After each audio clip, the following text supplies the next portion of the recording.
Digital worlds, endless possibilities. The year is 2026, and this time, it is not about distant galaxies, but about virtual worlds inside NVIDIA USD Composer. Large forest landscapes, wide beaches, realistic environments, and impressive camera movements.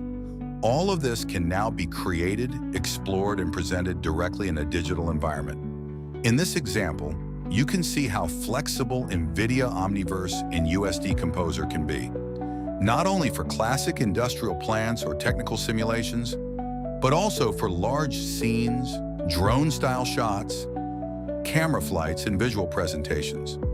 And this is where it gets exciting. When digital worlds are not only visually impressive, but also become a real tool for engineering, visualization, marketing, training, or virtual planning.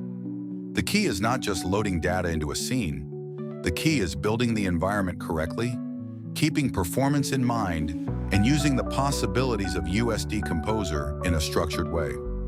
Because large scenes do not only require powerful hardware, they also require the right understanding of data structure, optimization, and workflow. For me, this example clearly shows the potential of NVIDIA Omniverse, from industrial applications to impressive virtual worlds. If you enjoyed this video, feel free to leave a like and follow me on YouTube, Instagram, or TikTok so you do not miss any new examples around NVIDIA Omniverse, USD Composer, and the industrial metaverse.